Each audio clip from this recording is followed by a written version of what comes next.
We've got a couple of questions from students from San Lorenzo Valley High School, so I'm going to start with those. One notes that corn has become an epidemic in the students' world, in the American food industry, and is about as fast as food gets. How can the U.S. handle the mass production of corn, encourage farmers to work towards slow food instead of lucrative corn? It's a great question. First, corn is not lucrative. We subsidize it extraordinarily heavily. We give about $13 billion worth of farm subsidies to just a few commodity crops every year. And it's a wild way to use taxpayer money because in the end it keeps most corn farmers on the verge of bankruptcy. It allows them to keep on holding the debt structure they currently have. We need to get away from that. We're essentially subsidizing bad behavior. We're subsidizing the crops that hurt the environment most and that hurt our health most. We need to peel back and start incentivizing farmers to shift over to crops that are better for land and better for people. That involves advocacy on a national scale to change the way the Food and Farm Bill works. And 2012 is going to be a really important year for that. That's when that bill comes up for reauthorization. And have you seen major subsidies be reversed in the past? How sanguine are you? I think we're not going to see a transformation in 2012, but I think we might see a real shift in attitude around it. I think that people are frustrated enough so that a base is going to be built in organizing around it that will include players who haven't been involved before, and that has the capacity to really move things the following cycle in 2017. I think it's a lot easier on the House side than it is on the Senate. I also think it's really interesting in our country, people who represent rural districts in the Senate have disproportionate power. They represent very small amounts of people, but they're able to create a farm policy that hurts the whole country. I think we can organize in 2012 so that by the time 2017 comes around, we'll have a Senate Ag Committee that actually is representative of our population instead of just a few rural states. And to what extent is legislative policy, legislative action, a part of the slow food movement's agenda? Anything that can make a food system that's better for people in the land is part of our agenda. The way we work is we organize people. Anyone who cares about the food they eat and the way it's produced, we want to offer them a way to plug in, to drive change in their community, and to drive change nationally, and to drive change globally. So if you see the movie Food Inc. and you get riled up about it, you hop on our website. We want to make it really easy for you to both find a CSA in your community, but also find your legislator and push them to change food policy. So our move is that, and we're going to help people make any kind of change that they can. We heard in an earlier panel that 70% of those who are going hungry in the world live in rural settings, and the vast majority of those individuals have subsistence farms that aren't producing enough.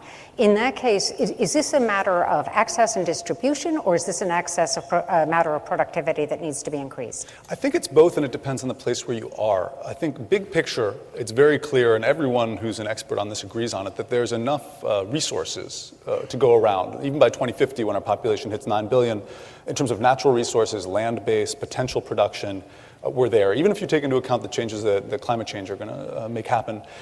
I think there are places where there's going to be a bottleneck in production, but I think the key is there are solutions to those problems that can increase production in those places that are low cost and are dependent on resources that those people already have. We need to look for those solutions in those bottleneck places, and a guiding principle always needs to be that there needs to be local ownership of whatever solutions are developed. And what about as you look in the developing world or the fast-changing world like China, India, where the demand for protein is going to go way up. And of course, in order to create protein, there's a lot of consumption of calories along the way. What is going to be the effect of that? Well, I think there are a couple of things. One is that change isn't inevitable. One thing we are phenomenal at in the US is taking really bad ideas and exporting them. So we export the crop itself, we export corn to help make cheap protein, but more importantly, we export the food culture. What that's done here, if you look at us as a model, it has caused massive environmental degradation, it's caused massive obesity and diabetes linked to huge costs. We think, why on earth would we take that and export it?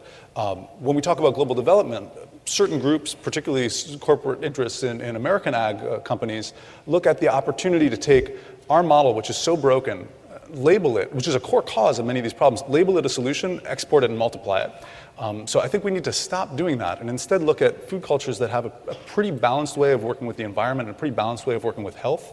Maybe multiply those and import them a little bit. I think the flow might be backwards right now. One of the questions from a high school student was the question of how we are able to make organic food more available, more accessible in terms of cost as well. Yes. And a related question was whether the slow food movement is something for the wealthy. Great question. I want to start with the idea that food that is good for people and good for the environment can't be seen as a privilege for a few people. I think that that's a universal right. And we need to begin with that position. And then think about what work does that call us into. Everyone in this room, I believe, is in a place where they can afford to buy food that reflects their values. But not everyone in the world is. So we should do that. We should buy food that reflects our values, but then we should also become engaged as agents of social change so that everyone can. And I think that we need to start there. There are ways in which the cost might come down, but ultimately we have an unsustainably cheap relationship with our food. We spend less than 10% of our income on food right now, and we spend upwards almost 20% on healthcare. It used to be the reverse. It's still about 30%. So instead, we've said we're going to take this 30% piece of our pie, eat food that makes us really sick and spend very little money on it, and then spend the rest of that 30% and spend it on making us better. It seems to me like I'd rather spend that 20% on really good food and not get sick in the first place. So we need to think about how we can reverse that too. I only have time for 2 more questions. I've actually been told I've got time for no more questions, and so this is what being a CEO is, by the way. You asked 2 more questions. The first is, what is guerrilla gardening? And the second is, what are grandmother workshops? Great questions. So guerrilla gardening is where you plant food in a place that can have food planted without asking permission. And I encourage you all to do it. You get some seeds, throw them in a vacant lot. If there's a lot next to you, turn it into a garden. It's a beautiful thing to do. It makes the world better. And anyone who really wants you to get in trouble for that kind of thing, I guess it's worth being in that kind of trouble. Then the other was grandmother workshops. This is a really powerful idea. It's the idea that we can get together and teach each other the kind of skills that we wish our grandmothers had taught us. And if our grandmothers are there to teach us, we can bring them in and have them teach us. So slow food chapters have organized workshops on canning tomatoes, on sharpening knives, on making pickles. It's a simple little thing that you can do that both builds community, gives people real food, teaches skills that can be passed on, and I think builds the kind of relationships that can later be used to organize on a national scale to even change federal food policy. But the idea is you start by bringing some jars and some tomatoes to a friend's house, and you learn how to can them. And afterwards, who knows what's going to happen. There are 50 students here. They want to know what to do with their careers. You started yours as a shepherd. Tell us something about that. And do you advise it? That's a great question. I started mine as a philosophy and literature student at Harvard University. Then you have no choice but to become a shepherd. I decided, I was writing my thesis on physical work as it relates to philosophical skepticism, like whether tables exist and stuff like that. And I decided that I had never done any physical work and I should do some before I finished my thesis. So I told my advisor I was going to take a year off and go work as a shepherd in Sicily. And he gave me the 8 best words of advice I've ever gotten. I strongly advise you not to do that. And I thought, with advice like that, it's got to be good. And so I did it. And I never looked back. I came back, I did finish school. But I think if you can, if you have a moment, I don't know where the high school students are in this room, but if you have a moment where you can stop doing what you're doing and just go on an adventure, do it.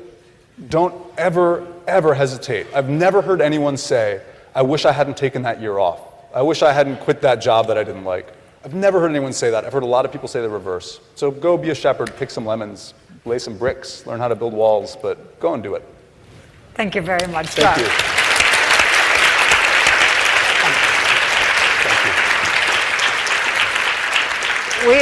We're now going to hear from another Harvard graduate who's going to tell us whether tables do exist. And so please join me in welcoming Carl Pope.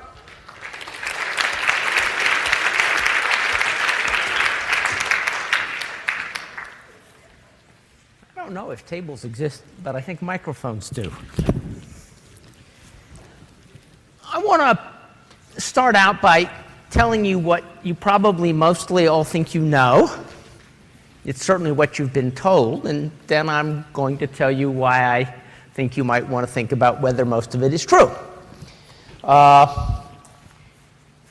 Conventional narrative about global warming is that this is a problem which has been caused by the overconsumption of fossil fuels by people in the United States and Europe and by rich people in other parts of the world, that its primary victims are likely to be the world's poor and the people who live in marginal parts of the world where the climate will change most drastically and where they will have the least capacity to adjust.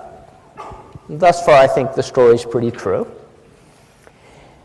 And therefore, that the solution to this problem lies first and foremost in changing what we do in places like the United States and Europe. And second, then taking the way we do things in the United States and Europe and helping everybody else in the rest of the world to do things our way.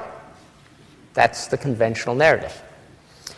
In the conventional narrative, one of the major obstacles to solving the climate crisis is the utterly horrendous reality that 1.5 billion people in the world have no access to electricity whatsoever, 100 years or 90 years after Lenin famously said that communism equaled Soviets plus electrification. We still have 1.5 billion people with no electricity, and we have another 1 billion to 1.5 billion who have what I would call nominal electricity.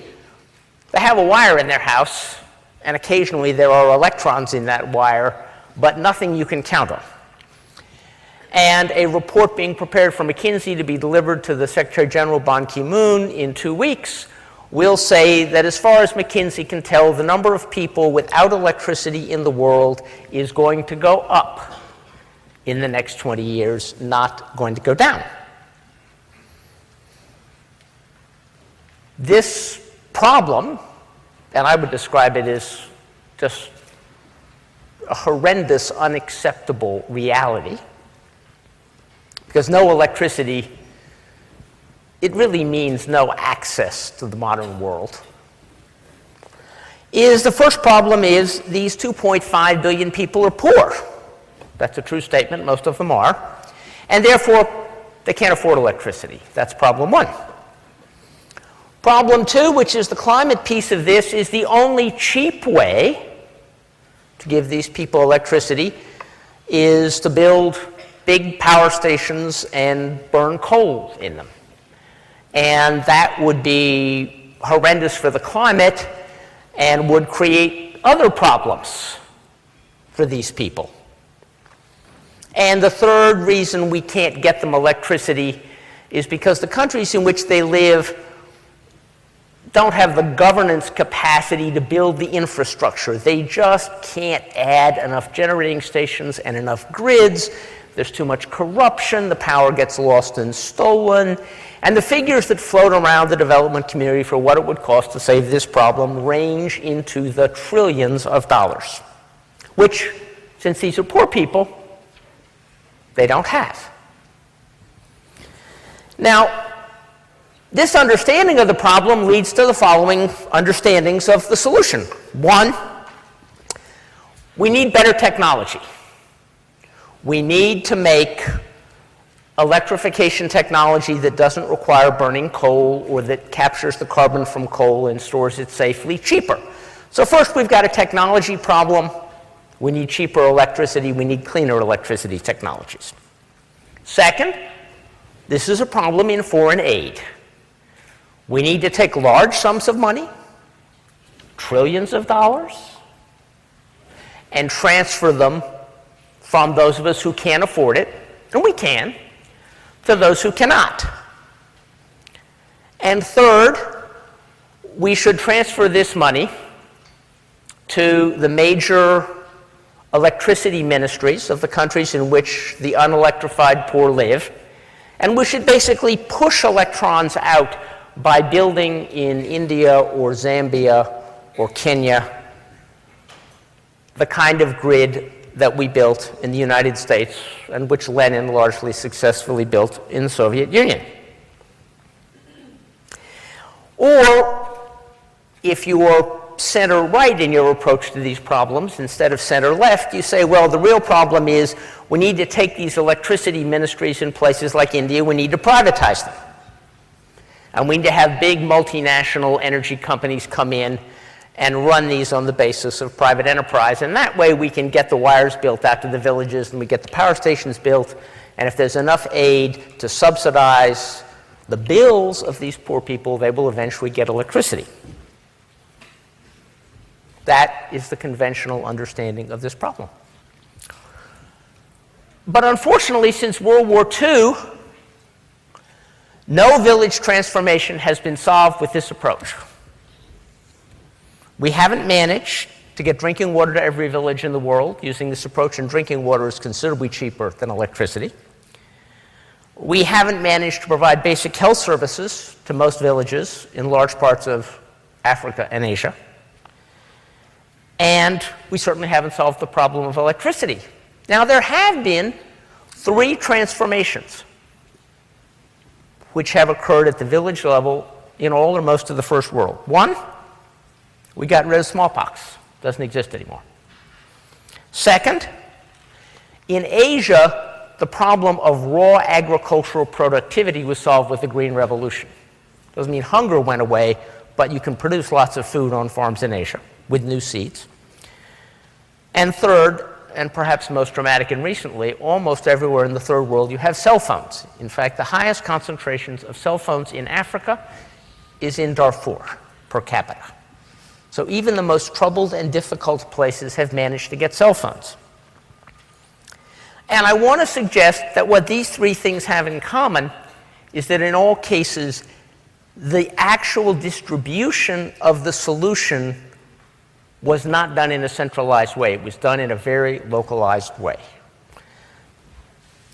And one of the problems with electricity has been that until quite recently, it was true, the only affordable way to generate electricity was to put in a power station and pump it out through the grid.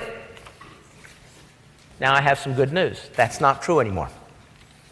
That stopped being true over the last 3 years. And we are now at a moment in history when, in fact, the 2.5 billion people in the world who lack access to electricity can afford solar lighting. Because these people do have lights. They burn kerosene. And in the last 3 years, if you could walk into a village store in India, and if you could buy a week's supply of kerosene or a week's supply of solar electricity, the solar electricity in real economic terms would cost about half as much as the kerosene. In most of the unelectrified world, families spend 1/3 of their cash income buying kerosene. 1/3 of their cash income buying kerosene. And solar energy is now only 50% as cheaper as that, and probably within 2 years it will only be 25% as cheaper. But the difficulty we face is you cannot go into a store. Kerosene comes in a bottle. Electricity doesn't come in a bottle. So we have 2 enormous problems which we do need to solve. 1, you need finance. If you're going to have solar electricity in a village, somebody has to buy solar cells. They pay for themselves, but you have to be able to borrow money. So the problem of electrification has now become, first and foremost, a problem of rural credit. And it's not understood that way. So it's not going to get solved until we begin to understand that, first and foremost, this is a problem of rural credit. And the second problem we have is, how do you get started? I mean, you can't, you have these villages and you say, well, but nobody in those villages has any training in how to install solar cells or how to maintain things. How are we going to get this done? Well, that's why I'm going to go back to the cell phone revolution.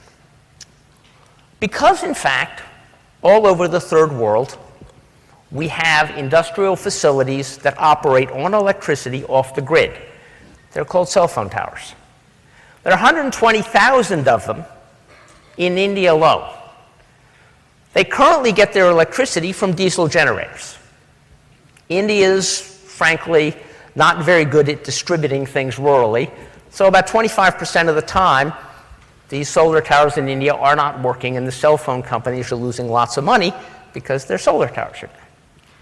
So if we took every cell phone tower in Africa and India, and we equipped it with an array of solar cells and batteries, which in the first instance would make good economic sense for the cell phone companies to do, and in the second instance, you could then add a few cells. You wouldn't have to add very much, and you could run a wire from that cell phone tower to the nearest clinic or the nearest school, and you would suddenly have light in every significant village in the third world, because every significant village in the third world now has a cell phone tower.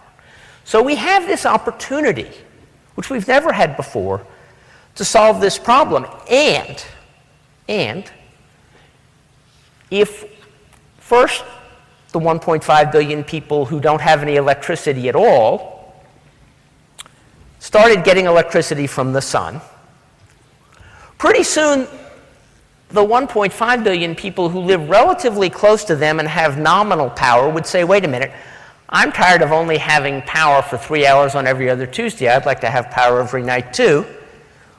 And they would become customers for solar power.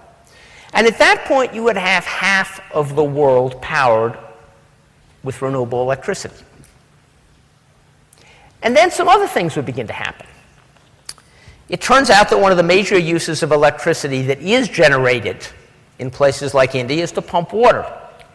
And if you're a farmer and you only get electricity 3 hours every third day, you have to go out and buy a really big pump, because you have to pump all your water for 3 days in that 3-hour period. And if you have to buy a really big pump, you don't buy a very efficient pump. And if you have to pump the water really fast, you have to flood your fields. You can't use an efficient drip irrigation system. So if you actually began to equip these areas with solar power, you would actually be able to get these farmers to buy small, cheap, efficient pumps connected to drip irrigation systems, and they'd only need half as much water to irrigate their crops. So there's a whole virtuous cycle that could be created. But I want to loop back to my first point. We aren't going to create this virtuous cycle unless we start thinking about people, unless we start thinking about the poorest quarter of humanity as the solution, not the problem. What's getting in the way, this idea that I'm talking about, is not taking off, even though the economics are there for us to take off. There's a lot of intrigue, but there's not a lot of action. People don't know how to organize programs that work this way, because we have always thought about the poor as a problem. We have not thought about the poor as a solution. And I'm going to close simply by saying that the way we get local solutions to global problems is by understanding that those solutions may not lie with those of us who have the obvious advantages. Those solutions may well lie in recognizing that people who don't have advantages are mostly having to make bad choices. One of the things that happens when you're poor is you have to make bad choices. And therefore, even a slightly better choice is something you will jump at. Cell phones are relatively expensive.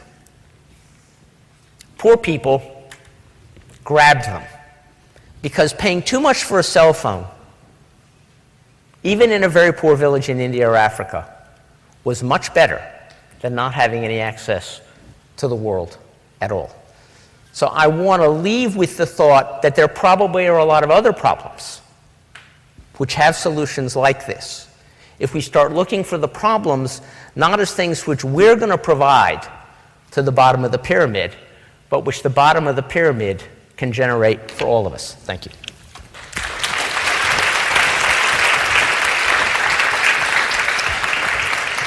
So consistent with your point about the poor often being faced only with bad choices, the first questioner is a student who asks about to give us your thoughts on the degree to which pollution is the direct result of poverty.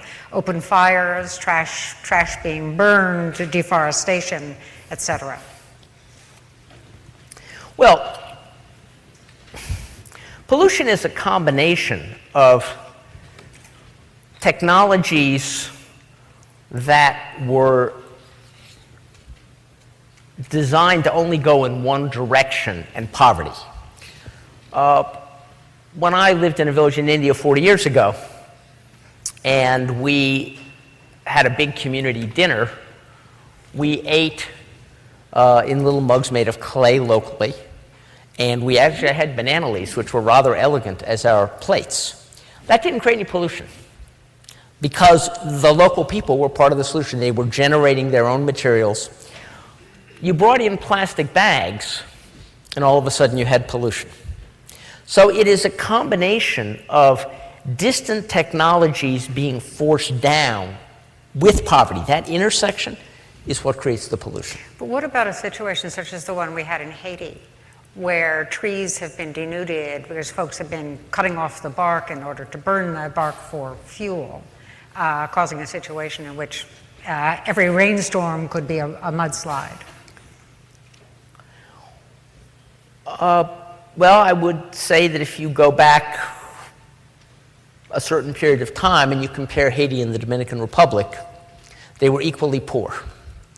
Yet Haiti went down a pathway which denuded its forests and created this pollution.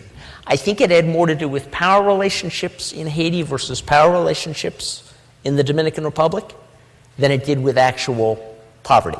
So it came down to governance? It came down to governance. It came down to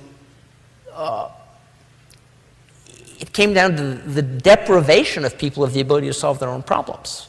I mean, if you have violence, if you build an orchard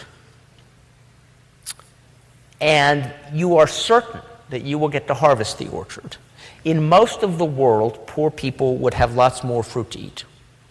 What prevents people from growing more orchards is not poverty, but the fact that somebody's going to come and steal it from them. So it's land rights. So it's land rights. It's not just land rights. I mean, in many cases, it's out and out theft. I mean, it's guys come in with guns and they take what you saved. And if you want to call that governance, yes, it's governance, but it's basic security. It's power. It's about power. If people have power and are poor, they can get less poor. We have a questioner who tries to link Josh's remarks to yours and notes that cities are the source of 70% of greenhouse gas emissions, and asks whether Josh's recommendation that we create more urban farms is the beginning of the solution to the climate problem. Well, I think that Josh's solution that we should create more, I don't like the word farm. Actually, it's an American word, it makes sense here. But the idea that people should buy all of their food is a crazy idea. One of the most interesting agricultural experiments in the world is in the island of Java in Indonesia, where families can grow a phenomenal part of their annual dietary needs on something that is like a tenth of an acre. And they may have 100 or 150 different food crops growing in a very complicated, culturally developed way within that quarter of an acre. Now, they call it the Javanese home garden, not a farm. So I'm more into the gardening metaphor, but I do agree that it's a very good idea to feed yourself as much as you can.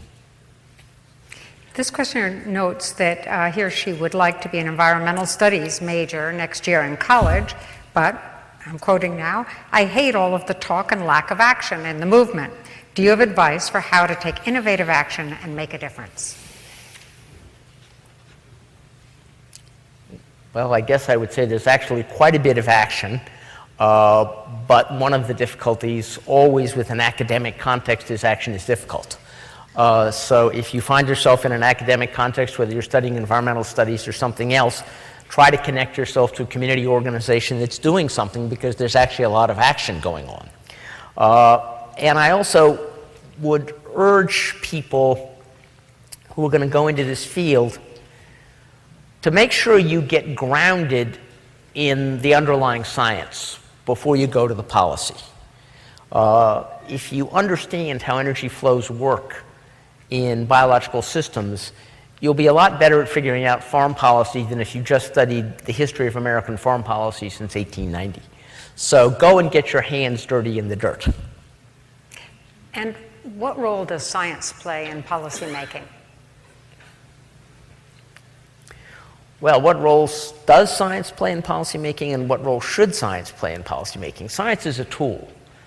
Policymakers, if they're serious about solving problems, should be guided by science, and frequently they are misled by bad science.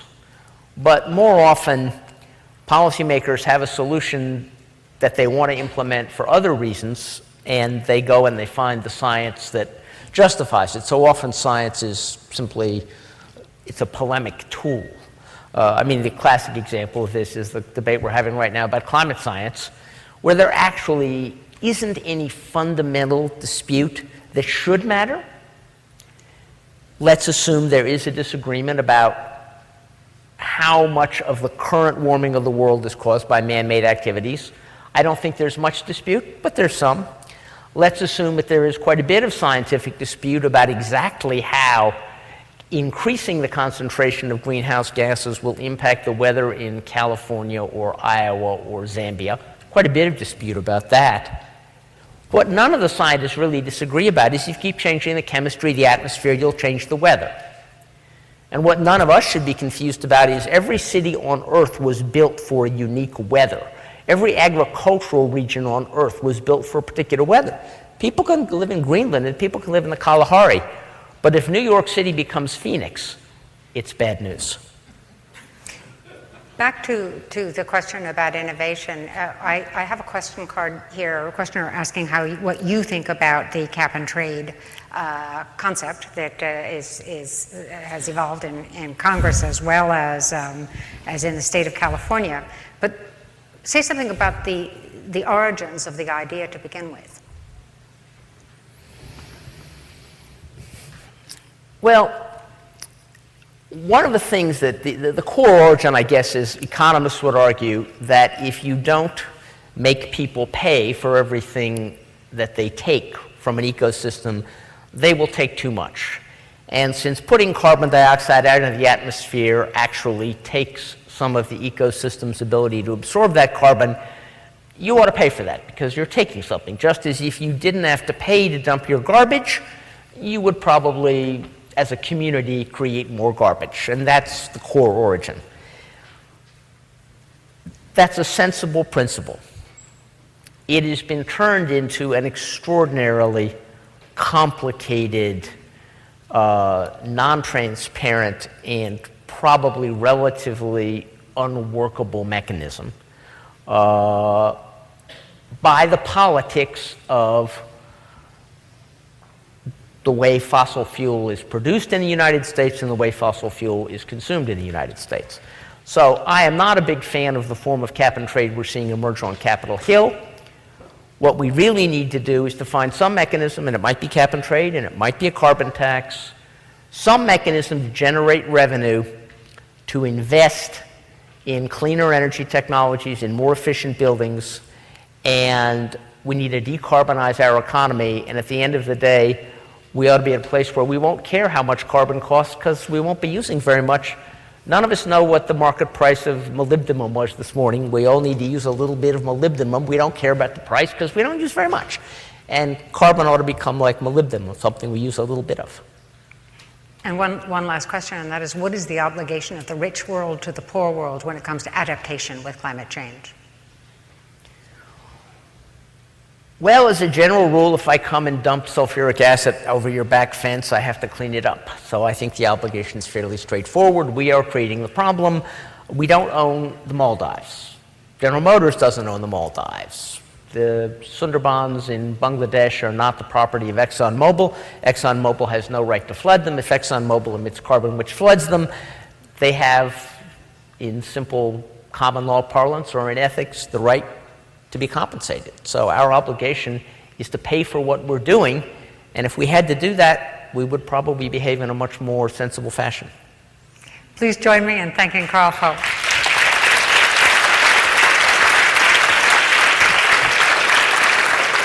I'm going to ask you to stay up here while we invite Peter Robertson, our chairman, to the stage to bring this wonderful day and a half to a conclusion.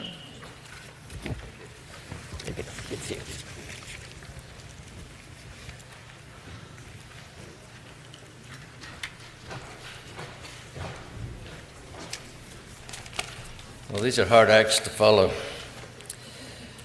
I was going to say at the outset that one of the best parts about being chairman of the board of the World Affairs Council is you get to work for Jane Wales. She said that she works for me, but she doesn't. But I want to add my own thanks to all of you, the members of our community, for joining us these last couple of days for some absolutely terrific discussion. Thoughtful, serious issues, great challenges, but wonderful discussion and lots of solutions. And I wanted to reflect just quickly on the when it seems like about a week ago when I opened this forum, and I think that was actually yesterday at lunchtime. But I think I said at the time there were lots of problems in the world, but I also think there are lots of solutions. And I think I said at the time that the issue was about leadership.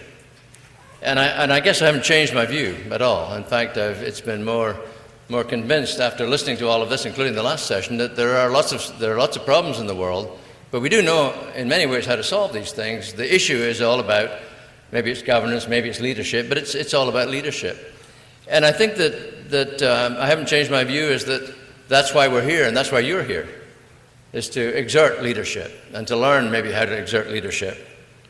I heard a little bit somebody talking about a plea to Americans to become more financially literate so that we could understand all of this stuff that's going on and then participate in the process of fixing it. I've spent the last 5 years of my life in large part trying to teach people energy literacy. I got to work on Mr. Pope here, I think, but I've been talking about energy literacy, and I think that it's hard to get into the energy debate until you understand some of the issues. And so I think this whole issue of literacy, understanding these issues, they're complex, they're difficult, but we owe it to ourselves and we owe it to our society to understand them. And by understanding them, I think then we can go out and exert leadership. And I hope that you think the World Affairs Council has helped you in some small way in becoming a little bit more literate on some of these issues. The other thought that I'm left with is that in the last couple of days I've heard several people, I think Matthew Bishop was one, talking about the solution to all of our issues lies in grand reconfigurations of the global order. We need new international institutions. We need all these, we need a great big solution, and maybe a global cap and trade falls into that category. I don't know. And I also heard others, like John Wood, talking about building libraries one at a time and individual things, in other words, from the bottom up. And actually some of the things that Carl was talking about in Africa, some of the, cell phone at a time and a village at a time.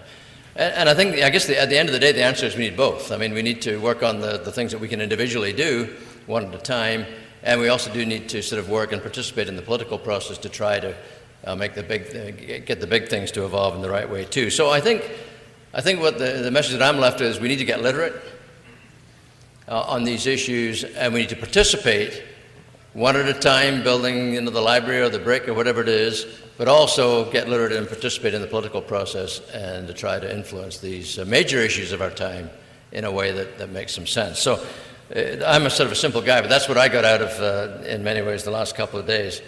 So I'm sure you feel like I do, that we owe a great and enormous debt of gratitude to the speakers, the innovators, the leaders from government, from the private sector, and the nonprofit world, and all these people that have offered their unique perspectives on the multiple challenges from the environment and the economy to international development and global security. We also want to thank, as I did at the outset, want to thank again our sponsors, Chevron, Wells Fargo, PG&E, Vodafone, Bechtel, the Salesforce Foundation, Marines Memorial Association, Books Inc., and Fortune Magazine for their generous support of World Affairs 2010.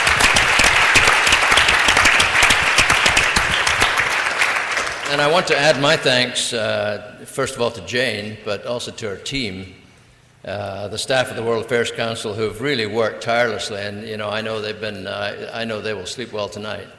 But they have had a long and arduous task in getting here, and they've done a fantastic job. And without them, we wouldn't have had this wonderful experience of the last couple of days. So please. Take a bow. Let's see this guy. And the last thing is to tell you that we really do value your feedback. Maybe it's not, maybe it's the second last thing, but we value your feedback on World Affairs 2010. Your input for next year, your input will be really important in terms of figuring out what we can do to improve it next year.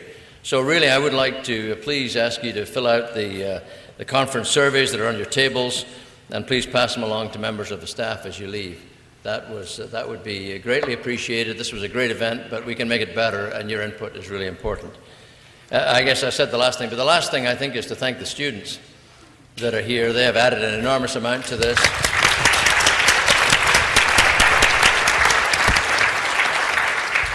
They're the ones that are going to, I think, solve our problems for us, but we really value having you here, and it's really appreciate that. So have a great evening. We really hope you join us next year for World Affairs 2011. It'll be this and then some. So thank you very much.